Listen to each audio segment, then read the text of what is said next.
భారత్ ఏ విధంగా యుద్ధ సన్నాహాలు చేస్తుందో తెలుసుకోవడానికి పాకిస్తాన్ గూఢచారులను ఉపయోగించుకుంటూ ఉంది. భారతదేశంలో భారత ఆర్మీ తీసుకుంటున్న చర్యలపై ఎప్పటికప్పుడు సమాచారాన్ని పాకిస్తాన్కు పంపిస్తున్న వారిని గుర్తించి అదుపులోకి తీసుకున్నారు. ఇప్పుడు మీరు ఆర్టీవీ స్క్రీన్ పైన చూస్తున్నారు. పాక్ రేంజర్ను కూడా బీఎస్ఎఫ్ బలగాలు అదుపులోకి తీసుకున్నాయి. అంతేకాదు భారత ఆర్మీ కదలికలపై సమాచారాన్ని ఎప్పటికప్పుడు పాకిస్తాన్కు చేరవేస్తున్న వారిలో ఇద్దరిని అదుపులోకి తీసుకున్నట్టుగా తెలుస్తోంది. భారత్లోకి అక్రమంగా ప్రవేశించి భారత్లో సైనిక కదలికలను మిలిటరీ కదలికలను ఎప్పటికప్పుడు పాకిస్తాన్ ఐఎస్ఐకి చేరవేస్తున్నట్టుగా తెలుస్తోంది. అమృత్సర్లో ఇద్దరు పాకిస్తాన్ గూఢచారులను అరెస్ట్ చేసినట్టుగా తెలుస్తోంది. ఇద్దరు పాకిస్తాన్ గూఢచారులను భద్రతా బలగాలు అదుపులోకి తీసుకొని విచారిస్తున్నారు. ఆర్మీకి సంబంధించిన కీలక సమాచారాన్ని వీళ్ళు పాకిస్తాన్కి చేరవేస్తున్నట్టుగా తెలుస్తోంది.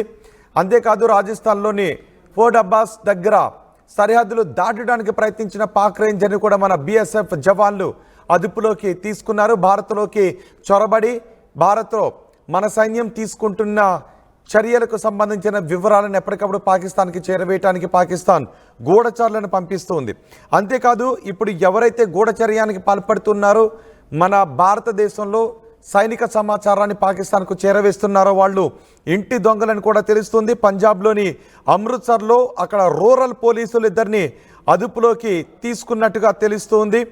భారత సైనిక దళాల కదలికలకు సంబంధించిన సమాచారాన్ని అత్యంత రహస్యమైన సమాచారాన్ని ఫోటోలను పాకిస్తాన్కు చేరవేస్తున్న ఇద్దరు వ్యక్తులను అదుపులోకి తీసుకున్నారు. పాలక్ షేర్ మాసిహ్, సూర్ మాసిహులుగా వీళ్ళిద్దరిని గుర్తించినట్టుగా తెలుస్తోంది.